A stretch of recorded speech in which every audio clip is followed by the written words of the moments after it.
The Commission has ramped up pressure on schools to cut the cost of uniforms by ending anti-competitive supply deals and adopting open, multi-supplier procurement. The regulator is urging schools to make uniforms as generic as possible, appoint multiple suppliers, and restrict exclusive branding to essential, reusable items to minimize costs. Commission analyst Mpho Mwate says their aim is to ensure that markets are competitive. Parents should not be forced to procure school uniform or related learning material from exclusive suppliers.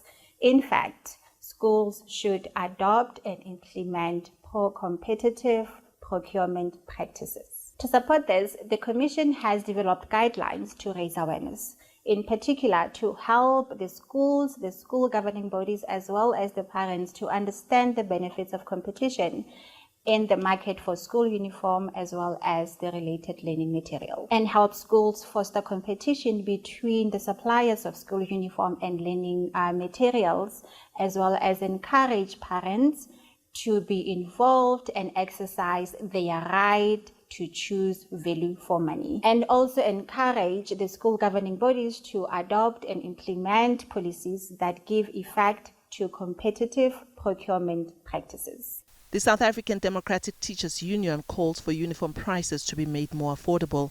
Its Secretary General Mokoena Maluleke says the union doesn't believe in the exclusive agreements that schools engage in, which puts pressure on the parents. He says the practice is so widespread that it's beginning to affect the poorest of the poor, especially in the rural areas. You find that a very poor school that is no-fee school is beginning to have their own branded uniform, and that particular branded uniform means one supplier, and there's no competition, and therefore there is no negotiations around the prices. So it's widely spread. So it's not like it's only affecting rich schools. It is already impacting on the poor. Because they have got to differentiate the schools with the uniform, unlike in the past where you'll be wearing black and white or gray and white or khaki. Also, you see many of our schools adopting the blazers that are quite expensive. I mean, you have a parent who is not working having to spend about 3,000 just for the uniform. A blazer is so expensive that I cannot even afford it.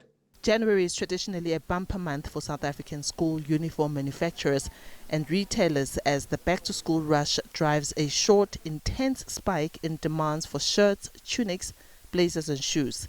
Newa Mohaule, the founder of Quick Printing Solutions and Fab Fashions, has been in the business since 2007 after failing to find a job in the field where she studied.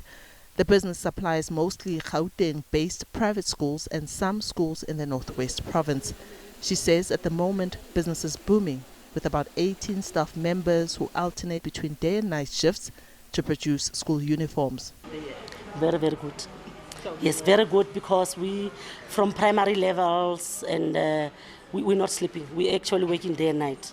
Yes. Mohaule says as parents' finances get squeezed, many are now opting to buy directly from the manufacturer, choosing to bypass the schools and retailers. Definitely.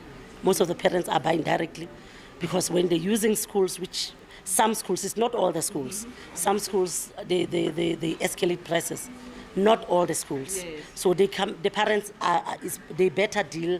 It's better when they're dealing with suppliers directly, because it becomes lesser.